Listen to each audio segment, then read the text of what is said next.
Hola chicos de Ética, vamos a hacer una breve reflexión sobre este artículo de Antonio Gomila, el retorno de la represión.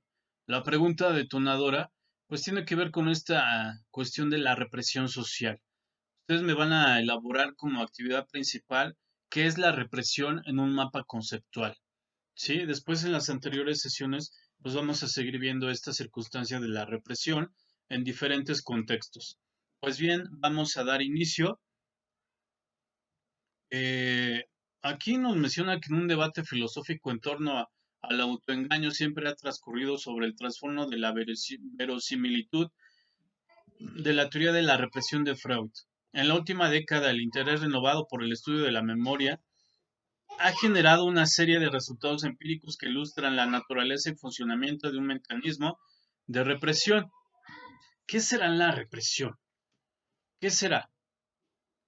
Bien, desde que Sartre cuestionara la coherencia conceptual de la teoría freudiana de la represión en razón de la imposibilidad lógica del fenómeno del autoengaño, puede decirse que la teoría de la represión y su posibilidad ha estado en el trasfondo de la discusión filosófica sobre el fenómeno del autoengaño, en ocasiones abiertamente, en otras implícitamente, pero siempre como cuestión crítica. Se generaliza esta cuestión que podría afirmarse en los defensores de la posibilidad de existencia del autoengaño, aceptan el valor de la teoría freudiana sin que ello comporte aceptarla como absolutamente correcta en todos sus detalles, mientras que críticos del fenómeno suelen ser también escépticos con respecto a la represión.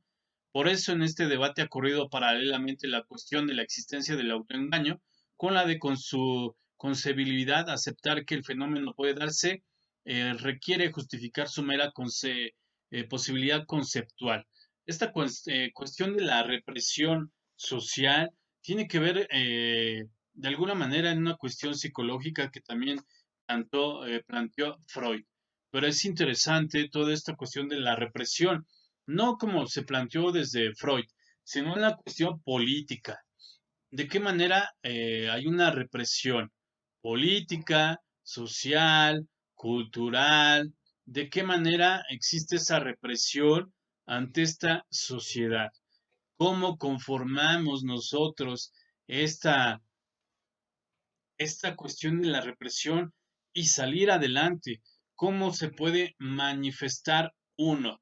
Esta represión suele darse familiar, social, psicológica, económica, de educación, religiosa, ideológica, etcétera. Entonces son varias vertientes de esta cuestión de la represión en donde se pueden dar esos aspectos que afectan la vida humana. Entonces, para poder entender esta cuestión de la represión, pues es necesario que nosotros tomemos algunas situaciones familiares, como ya lo habían ustedes elaborado, poder entender en qué contexto ustedes están relacionando, poder entender el contexto, de qué manera se están educando. No basta solamente ser un candidato de buenos conocimientos, no basta ser este agente que procura todos los días entender qué sucede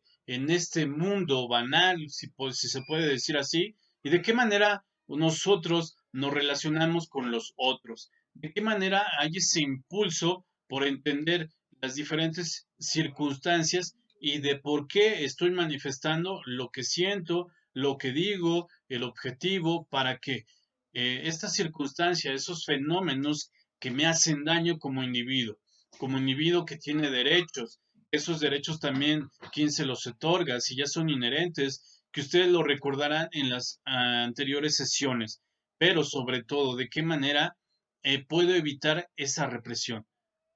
¿Qué usos ustedes le darían para esa represión? ¿De qué manera evocan ustedes el no ser reprimidos? ¿Y para qué de alguna manera manifiesto ese interés creciente para que nosotros le podamos dar ese momento histórico que sea totalmente plausible y que no solamente sea un recordatorio como fenómeno que exista solamente en la memoria individual, colectiva e histórica? ¿De qué manera podemos salir adelante sin ser en esta cuestión de la represión. Aquí hay una cuestión que habla Freud, pero es individual acerca de la represión. Ya después en las sesiones anteriores, pues vamos a ver de qué manera existe esta represión, sobre todo colectiva, que lo acabo de mencionar. ¿A ustedes se sienten con esta represión? ¿De qué manera sienten esa represión? A ver, piensen. ¿Quién no les ha otorgado ese habla? ¿Quién no les ha otorgado ese derecho de participar en alguna actividad en donde ustedes se sientan con talento? ¿Quién los ha limitado? Porque también por ahí va una cuestión de limitación. Puede ser de manera directa o indirecta, o también pueden actuar ahí de alguna manera los medios como sujetos que se vuelven totalmente consumistas. ¿Creen ustedes que hay una psicología de la represión? ¿Creen que la televisión, la radio, los supermercados, estos argumentos que hay en la calle, contaminación visual, logren a ustedes persuadirlos y evidentemente a persuadirlos los reprimen? Hay una represión colectiva. ¿Quién logra develar, quién logra quitarse esa venda de los ojos para entender en qué consiste esta represión? ¿Quién lo logra entender? ¿De qué manera ustedes se percatan? ¿Cuáles son esas características para no ser reprimidos? ¿Qué características ustedes inventarían un decálogo para poder interactuar y no ser conflictivo en este mundo totalmente social, consumista? Como actividad voy a requerir un decálogo en esta cuestión para no ser reprimidos. Un decálogo, 10 reglas para no ser reprimido. ¿Qué reglas se les ocurren a ustedes? Ustedes ya conocen los derechos humanos, ya saben que tienen libertades, ya saben cuáles son sus deberes, ya saben cuáles son sus obligaciones. La educación es un factor principal para poder obtener un diálogo lúdico y no estar jugando. ¿De qué manera ustedes implementan ese ejercicio para poder ser escuchados y que no tengan esa represión? ¿Qué es lo que hacen? ¿Cómo ejercen sus derechos? ¿Cómo reivindican esa situación de derechos desde nacimiento, desde pertenecer a una sociedad? Ese carácter social que los representa. ¿Cómo pueden representarse ustedes mismos?